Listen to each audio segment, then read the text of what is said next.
നമുക്കിന്ന് കുറച്ച് മൈലാഞ്ചി ഇട്ടാലോ?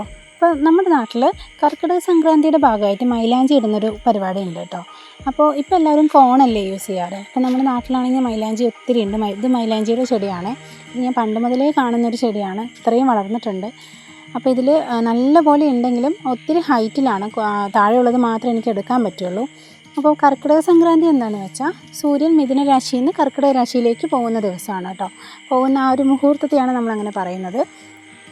അതിന് കർക്കിടക സംക്രമം എന്ന് പറയും. അപ്പോൾ നമ്മുടെ അവിടെയൊക്കെ 1-ാം തീയതി സംക്രാന്തി ആഘോഷിക്കുക അങ്ങനെ പറഞ്ഞൊരു പരിപാടിയുണ്ട്. അപ്പം അതിൻ്റെ പാർട്ടായിട്ടാണ് നമ്മൾ മൈലാഞ്ചി ഇടാൻ വിചാരിച്ചത്. അപ്പം തലേ ദിവസം തന്നെ നമ്മൾ മൈലാഞ്ചി ഇടും. മൈലാഞ്ചി ഇല കൊണ്ടുവന്നപ്പോൾ അമ്മ പറഞ്ഞു കുറച്ച് മഞ്ഞളും അതുപോലെ കറുകപ്പുല്ലും കൂടി ഇട്ടു പറഞ്ഞാൽ കുറച്ചുകൂടി നന്നായി ചുവക്കുന്നു. അപ്പം ഞാൻ മഞ്ഞൾ എന്തായാലും വീട്ടിൽ തന്നെ ഉണ്ട്. കറുകപ്പുല്ല് എനിക്ക് അമ്മായി കേട്ടോ പൊട്ടിച്ച് തന്നെ. എനിക്കത് ഏതാണെന്ന് മനസ്സിലായില്ലായിരുന്നു, എല്ലാം വളർന്ന് നിൽക്കുന്നുണ്ട്. അപ്പോൾ ഞാൻ കറുകപ്പുല്ലും മഞ്ഞളും മൈലാഞ്ചിയൊക്കെ നല്ലപോലെ ക്ലീൻ ചെയ്തെടുത്തിട്ടുണ്ട്. അപ്പോൾ നമ്മളിന്ന് അമ്മിയിലാട്ടോ അരയ്ക്കുന്നത്. അമ്മ അരച്ച് തരാമെന്ന് പറഞ്ഞു. അല്ലെങ്കിൽ ഞാൻ മിക്സിയിൽ അരയ്ക്കാമെന്നാണ് വിചാരിച്ചത്. അപ്പോൾ എന്തായാലും ഇത്രയും ഉണ്ടല്ലോ, അപ്പോൾ അമ്മിയിൽ അരച്ചെടുക്കാമെന്ന് വിചാരിച്ചു.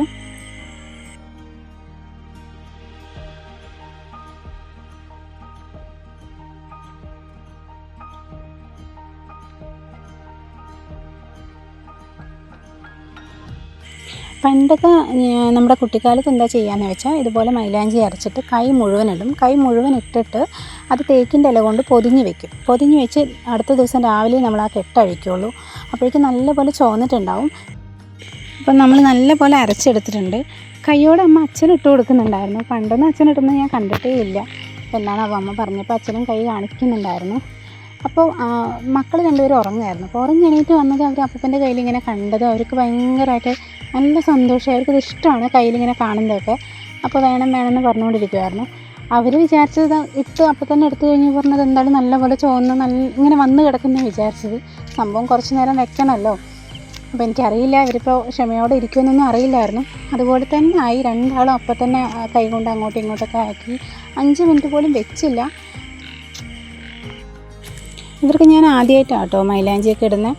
ലാസ്റ്റ് ഇയർ ഒന്നും ഇട്ട് കൊടുത്തിട്ടുണ്ടായിരുന്നില്ല. പിന്നെ അവർക്കൊരു കമ്പനിക്ക് വേണ്ടി ഞാൻ എൻ്റെ കയ്യിലും ഇട്ടു. പിന്നെ കുറച്ച് അവർ തീരെ വെച്ചില്ല. കൈ എന്തോ ഇറിറ്റേഷൻ ഉണ്ടോ അതോ അവർക്കത് കയ്യിലിരിക്കുന്നത് ഒരു തണുപ്പൊക്കെ അല്ലേ, അപ്പോൾ എന്താണെന്നറിയില്ല. അവർക്ക് രണ്ടുപേരും അത് പെട്ടെന്ന് തന്നെ കഴുകി കളഞ്ഞായിരുന്നു. എന്നാലും കുഴപ്പമില്ലാതെ ചോന്നിട്ടുണ്ടായിരുന്നു. പിന്നെ അമ്മയും അച്ഛനും പറഞ്ഞു ചിലപ്പോൾ പൊതി കെട്ടിക്കൊടുത്തു പറഞ്ഞാൽ ഇരിക്കുമായിരിക്കുന്നു. അപ്പോൾ എന്തായാലും അതും കൂടി പരീക്ഷിക്കാമെന്ന് പറഞ്ഞ് ഞാൻ പെട്ടെന്ന് പോയി തേക്കിൻ്റെ ഇലയൊക്കെ വലിച്ചിട്ട് വന്നായിരുന്നു. എന്നിട്ട് പൊതി കെട്ടിക്കൊടുത്തപ്പോൾ അതും അവർക്ക് വലിയ താല്പര്യമില്ല. അവർക്ക് കയ്യിലിട്ടതും അപ്പം തന്നെ അത് ചുവന്ന് കിട്ടണമായിരുന്നു. പിന്നെ കുറച്ച് നേരം ഒരു 5 മിനിറ്റൊക്കെ എങ്ങനെയൊക്കെയോ പിടിച്ച് നിർത്തി. മൈലാഞ്ചി നമ്മൾ ഐശ്വര്യത്തിൻ്റെ പ്രതീകമായി കാണുന്ന ഒന്നാണല്ലോ. അപ്പോൾ അതുകൊണ്ട് തന്നെ കർക്കിടക മാസത്തിന് നല്ലൊരു തുടക്കമായി കണ്ടിട്ടാണ് നമ്മൾ മൈലാഞ്ചി ഇടുന്നത്. ഇതിപ്പോൾ എല്ലായിടത്തും ഉണ്ടോയെന്ന് എനിക്കറിയില്ല. നമ്മുടെ നാട്ടിൽ ഇപ്പോഴും ഇത് ഫോളോ ചെയ്യുന്നുണ്ട്.